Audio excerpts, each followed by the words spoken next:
All right, hello friends, welcome to यार्स के YouTube channel. मेरा नाम है आयुष राठी और आज हम लोग इस वीडियो में बात करने वाले हैं हमारी पेपर अटेम्प्टिंग स्ट्रेटेजी क्या होनी चाहिए जेईई मेन 2021 के लिए।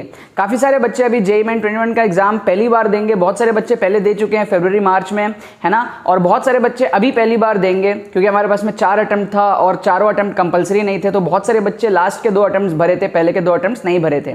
सो अब मैं इस वीडियो में आप लोगों को बताऊंगा कि किस तरीके से आप लोग पेपर को अटेम्प्ट करके क्या आपकी पेपर अटेम्प्टिंग स्ट्रेटेजी होनी चाहिए जिससे कि आप 150 टू 160 तक एटलीस्ट मार्क्स ला पाओ, ठीक है, ताकि आपके एटलीस्ट जो परसेंटाइल है वो थोड़े 96 97 के अबव जो बनने की प्रोबेबिलिटी बन पाए। एवरेज स्टूडेंट के लिए भी बताऊंगा और जो अच्छे स्टूडेंट्स हैं जिन्होंने ऑलरेडी फोड़ रखा उनको क्या करना है, मैं सब चीजें आप लोगों को इस वीडियो में बताने वाला हूं, ठीक है। सबसे पहले तो रिक्वेस्ट है आप सभी से, जो भी मेरे चैनल की वीडियो को पहली बार देख रहे हैं या फिर मुझे पहली बार देख रहे हैं, है ना, आप लोग इस चैनल के कंटेंट को देखो, बाकी का कंटेंट देखो, आपके लिए खजाना भर रखा है इस चैनल के अंदर में। तो इस चैनल को जरूर से आप लोग सब्सक्राइब करो ताकि आप लोग सारे कंटेंट का जो है फायदा उठा पाओ जो ऑलरेडी मैंने डाल रखे हैं और जो अपकमिंग कंटेंट्स आपके लिए चैनल पे आने वाले। तो जरूर से नीचे चेक करो कि आपने सब्सक्राइब का बटन प्रेस किया है कि नहीं किया है। अगर नहीं किया है तो चैनल को सब्सक्राइब कर लेना, ठीक है। अब हम लोग जल्दी से इस वीडियो को स्टार्ट करते हैं। इस वीडियो को लाइक करके चैनल को सब्सक्राइब करके AR स्क्वाड का हिस्सा बन जाओ। उम्मीद करते हैं कि आपको ये वीडियो पसंद आएगी।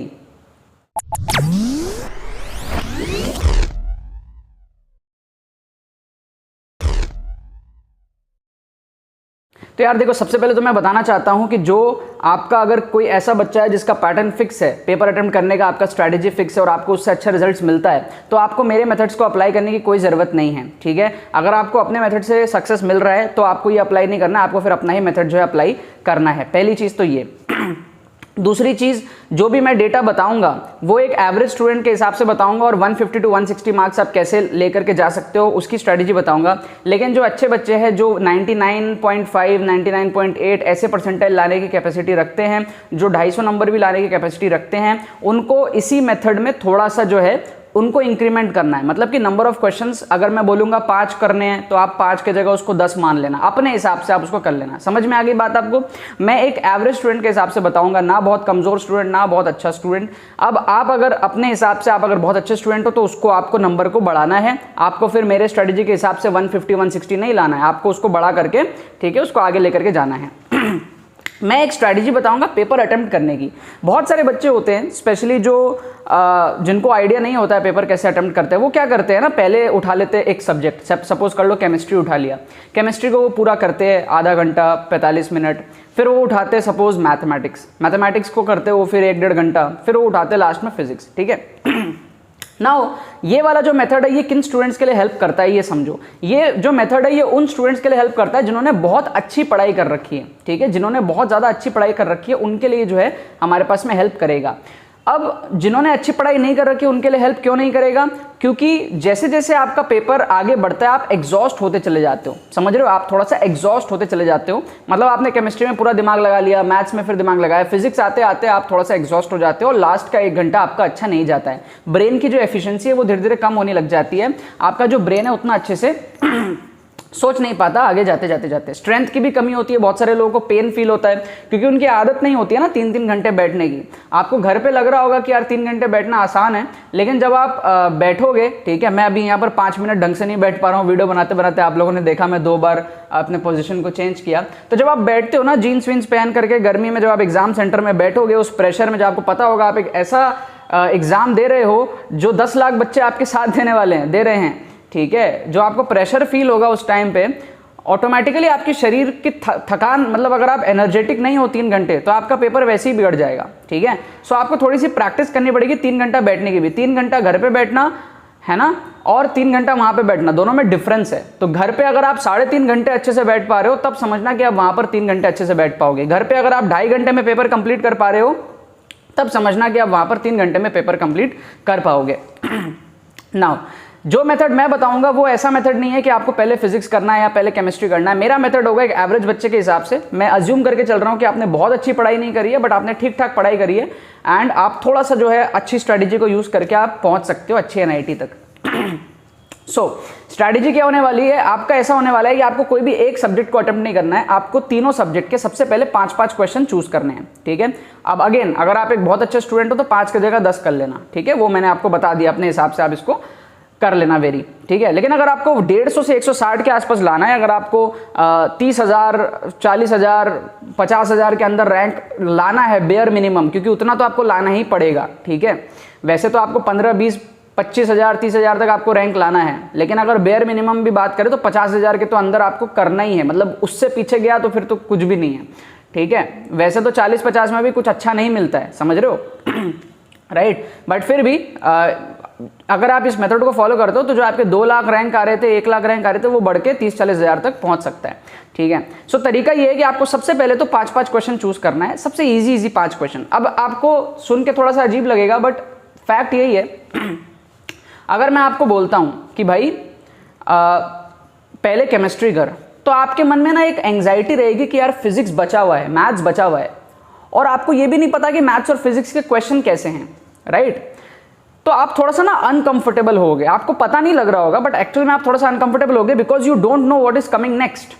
लेकिन जब आप एक बार पूरा पेपर, इसीलिए हम लोग को कहा जाता था जब आप स्कूल के एग्जाम्स देते थे ना 8, 9, 10 में, आपके मम्मी, आपके पेरेंट्स, आपके टीचर्स आपको बोलते होंगे पहले पेपर को पढ़ो, क्वेश्चन पेपर को पढ़ो पहले उसके बाद करना स्टार्ट करो, कहते थे ना, राइट।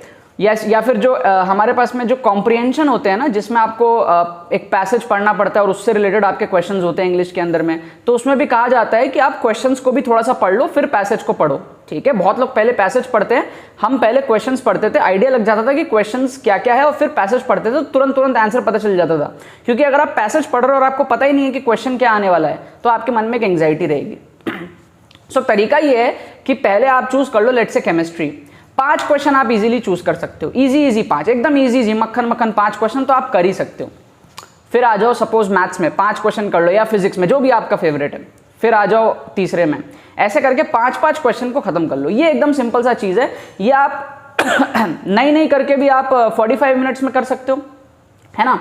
45 मिनट्स में 15 क्वेश्चन आप कर सकते हो, इजी की बात कर रहा हूँ, एकदम इजी। जो आपको चैप्टर आप देखोगे केमिस्ट्री, अरे वाह यार इसमें तो हमको केमिकल बॉन्डिंग के अंदर में पैरामैग्नेटिक डायमैग्नेटिक पूछा है तो फटाक से 1 मिनट में हो जाएगा, या हमको इसका बॉन्ड ऑर्डर पूछा है फटाक से 1 मिनट में हो जाएगा, यार यहाँ पे तो हमको डी ब्रॉगली वेवलेंथ पूछा है फिजिक्स के अंदर में, फटाक से हो जाएगा। मतलब इजी 5 क्वेश्चन आपको चूज करने तीनों के अंदर में। सपोज कर लो मैथमेटिकल रीजनिंग का क्वेश्चन है, स्टैटिस्टिक्स का क्वेश्चन है मैथमेटिक्स के अंदर में, ठीक है, या सिंपल कोई क्वाड्रेटिक इक्वेशंस का क्वेश्चन है जो आपको पता है ज्यादा कैलकुलेशंस नहीं है वही।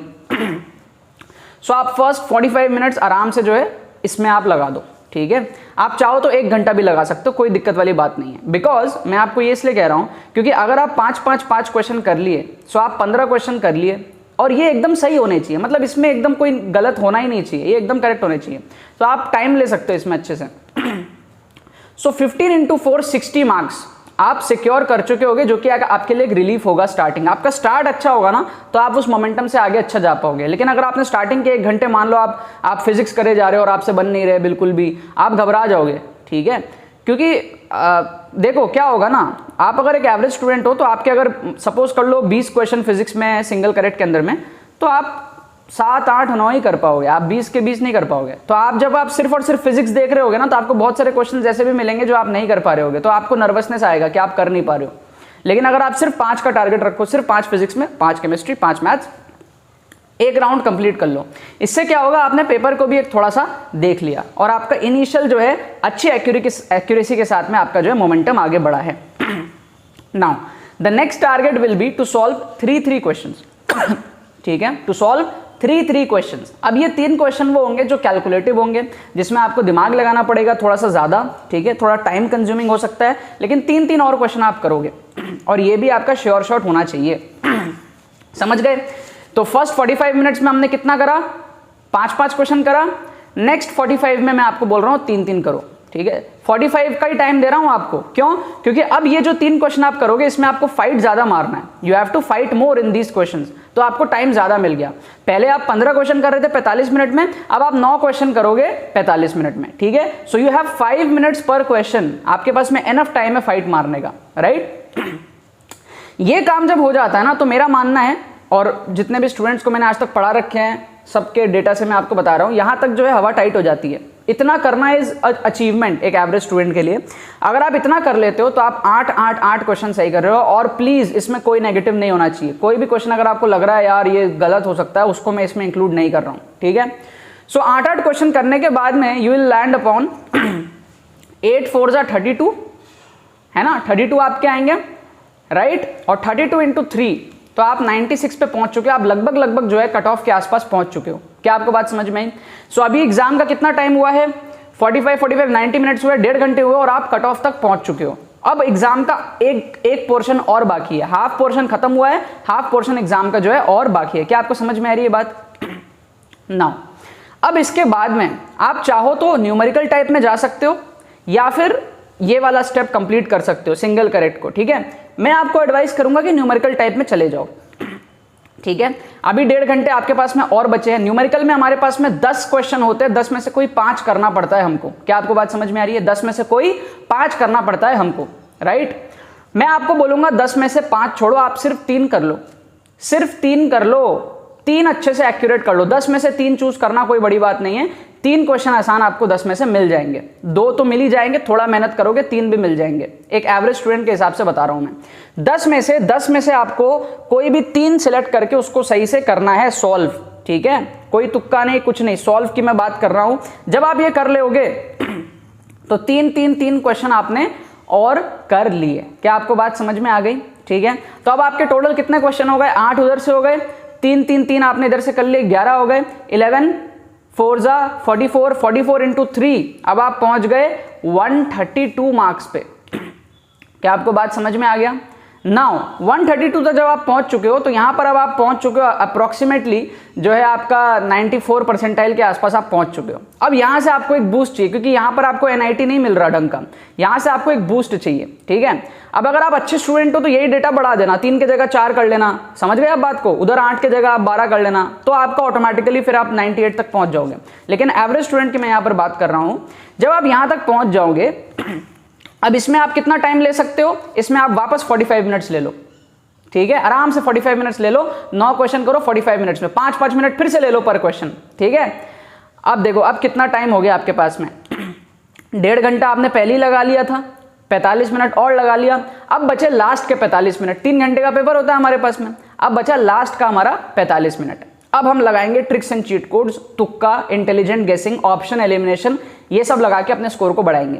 हमको पता है कि यार जेईई मेन के पैटर्न में फ्लॉ है, +4 -1 हमको मिलता है, राइट है ना। तो अगर आप 4 क्वेश्चन भी अगर ब्लाइंड गेस भी करते हो, सपोज मैं ब्लाइंड गेस रेकमेंड नहीं करता हूं, ब्लाइंड गेस भी अगर आप करते हो तो 4 में 1 सही होगा, तो 4 में 1 भी सही हुआ तो +4, और 3 गलत हुआ तो -3, तो +1 मिला, तो पॉजिटिव स्कोर आया ना एट द एंड, राइट। तो फायदा इसमें तो है ना। तो ये चीज करना पड़ता है, ये आपके ऊपर है। आप मॉक टेस्ट दे करके देख लेना, आपको अगर सही रिजल्ट्स मिल रहे हैं तो करना, नहीं तो मत करना, ठीक है। आप अगर सेटिस्फाइड हो अपने कम मार्क्स से तो ठीक है, आपको वैसे भी उस रेंज में एनआईटी नहीं मिलेगा, इस वजह से मैं ये सजेस्ट कर रहा हूं। और मैंने खुद ने ये चीज अप्लाई करी है, बहुत सारे मेरे स्टूडेंट्स ने अप्लाई करी है। मेरे जितने भी ट्रिक्स एंड चीट कोड्स के वीडियोस है उसके नीचे आप कॉमेंट्स जाकर के चेकआउट कर सकते हो, बच्चों के ओपिनियंस चेकआउट कर सकते हो। शुरू में ये सुनने में थोड़ा सा अजीब लगता है, क्योंकि आप लोग सुन रहे होगे सारे टीचर्स से तुक्का मत मारना, ये मत करना, वो मत करना, बट मैं यहाँ पर तुक्का स्टार्टिंग से मारने की बात नहीं कर रहा हूं, मैं यहाँ पर बात कर रहा हूं आफ्टर सिक्योरिंग 132 मार्क्स। अब मैं तुक्का मारने की बात कर रहा हूं, लेकिन आंख बंद करके तुक्का नहीं, ऑप्शन एलिमिनेशन। जैसे मान लो 4 ऑप्शन हैं, उसमें से 2 आपके एलिमिनेट हो गए, फिर आपने तुक्का मार लिया। या फिर ट्रिक्स एंड चीट कोड्स के बहुत सारे मेथड्स होते हैं, ट्रिक्स लगा करके क्वेश्चन को सॉल्व कर लिया। तो मेरी पूरी प्लेलिस्ट बनी हुई है जेईई मेन की, उसके आप जितने हो पाए वीडियोस देखो, अभी लास्ट के कुछ दिन ही बचे हैं, जितने हो पाए वीडियोस देखो, आपको एक आइडिया लग जाएगा कि ट्रिक्स एंड चीट कोड्स क्या होता है। तो उससे क्या होता है, हम बहुत सारे क्वेश्चंस मैथ्स में एक्स्ट्रा सॉल्व कर लेते हैं, फिजिक्स में थोड़े क्वेश्चंस एक्स्ट्रा सॉल्व कर लेते हैं, केमिस्ट्री में भी हम लोग थोड़े थोड़े एक्स्ट्रा सॉल्व कर लेते हैं। सो इस तरीके से आपने स्कोर को बूस्टअप कर सकते हो। तो करोगे कैसे? आपने 8 क्वेश्चन अटेम्प्ट करे थे सिंगल करेक्ट के, बचे कितने? 20 में से 8 गए, 12 बच रहे हैं। अब उस 12 में से मेरा टारगेट है कि आप 4 सही कर लो। देखो प्रोबेबिलिटी के हिसाब से अगर आप ब्लाइंड गेस करते हो तो 12 में से 3 सही होते हैं, लेकिन क्योंकि हम यहाँ पर ब्लाइंड गेस नहीं करेंगे, हम ऑप्शन एलिमिनेट करेंगे, है ना। हमारे बहुत सारे मेथड्स होते हैं, ठीक है, अजम्पशन मेथड, डायग्राम अप्रोच, सारे मैंने आपको प्लेलिस्ट के अंदर बता रखे, डिस्क्रिप्शन में आपको ट्रिक्स एंड चीट कोड्स का लिंक मिल जाएगा प्लेलिस्ट का, वहां जाके आप लोग देखना। तो उससे क्या होता है, 3 से ज्यादा ही सही होंगे, ठीक है, 5-6 भी सही हो सकते हैं, बट मैं वर्स्ट केस में, ठीक है, वर्स्ट केस में, क्योंकि अभी आप लोगों के पास में टाइम थोड़ा सा कम है तो हो सकता है आप पूरी प्लेलिस्ट ना देख पाओ, तो वर्स्ट केस में मैं आपको बता रहा हूं कि आप 4 सही कर लेना। अगर आप 4 भी सही कर ले तो वर्स्ट केस में, राइट, तो आपको 4 क्वेश्चन के मिलेंगे 16 मार्क्स, है ना। और गलत कितने हुए आपके? 8 गलत होंगे, फिर 12 में से 4 गए तो 8 गलत होंगे, तो 16 में से 8 गए तो मिले कितने? 8 मार्क्स पर सब्जेक्ट। 8 मार्क्स आपने एक्स्ट्रा उठा लिया। ये ट्रिक है, ये सबसे बड़ा ट्रिक है एवरेज को उस रेंज में पहुंचाने का। तो 8 मार्क्स आपने पर क्वेश्चन उठा लिया, तो 8 3 24 मार्क्स आपने पर सब्जेक्ट 8 उठाया, तो 24 आपने टोटल उठाया। आप 132 में से 24 को ऐड करो, 142 152 156, आप पहुंच गए 160 के रेंज में, 156 में आप पहुंच गए, ऑलमोस्ट 160 को आप टच कर चुके हो। ये टैक्टिक है, ये आपका जो एग्जाम पैटर्न में फ्लॉ है, मार्किंग पैटर्न में फ्लॉ है, इसका आप यूज करके उस 130 140 की रेंज को उठा करके 160 तक ले जा सकते हो, अगर आप एक एवरेज स्टूडेंट हो तो। अगर आप अच्छे स्टूडेंट हो, ऑलरेडी ले जा पा रहे हो, बढ़िया बात है, फिर तो ठीक है, कोई दिक्कत नहीं है। लेकिन अगर आप इस रेंज में अटक रहे हो, ठीक है, लास्ट के दिनों में यही एक तरीका ऊपर जाने का, क्योंकि 70-80 हज़ार रैंक में वैसे भी आपको NIT नहीं मिल रहा, राइट? तो जब मिल ही नहीं रहा तो टेक अ चांस, आप ये वाला चांस लो, इसमें खोने को ज्यादा कुछ नहीं है। पता है क्या है, आप अगर 12 क्वेश्चन भी अटेम्प्ट करते हो तो उसमें अगर आपके 3 भी सही होते हैं ना, तो भी आपको 4 3 12 मिलता है, राइट? और अगर आपके 3 सही हुए, गलत कितने हुए, 9 गलत हुए, तो 12 - 9 +3 तो फिर भी मिल रहा है। तो प्रोबेबिलिटी के हिसाब से भी आपके +3 तो मिल ही रहे हैं, तो 3 सब्जेक्ट मिला के +9 तो मिल ही रहे हैं, तो आप 132 को 141 तक तो ले जा ही सकते हो।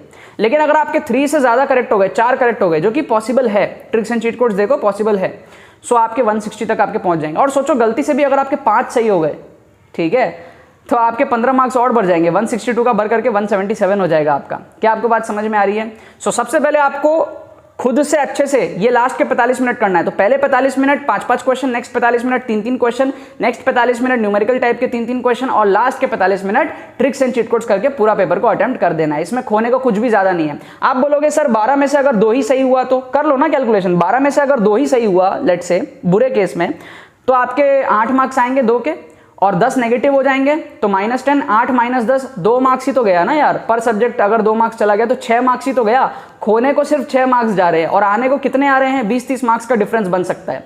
तो खोने को वर्स्ट केस में इसमें ज्यादा कुछ नहीं है। अब अगर आप बोलोगे सर 12 में से अगर 12 गलत हो गए, तो यार फिर आप 130 तक भी नहीं पहुंच सकते। अगर आप 12 में से 12 गलत करने वाले हो ना, तो आप 130 सॉल्व करके पहुंच ही नहीं सकते। जो बच्चा 130 सॉल्व करके पहुंचेगा, वो 12 में से 4-5 तो सही कर ही देगा, ठीक है, उसमें उतनी एबिलिटी है ऑप्शन एलिमिनेट करने की, क्योंकि उसने सॉल्व करके 130 भी तो लाया, उसमें एबिलिटी है, राइट? अब आंख बंद करके करोगे तो फिर तो यार, आप अगर सारे ऑप्शन भी B मार्क कर दो या C मार्क कर दो, तो भी आपकी प्रोबेबिलिटी से जो है 2-3 तो सही हो ही जाते हैं, ठीक है। बट मैं वो चीज़ आपको सजेस्ट नहीं कर रहा हूँ। क्या आपको बात समझ में आई?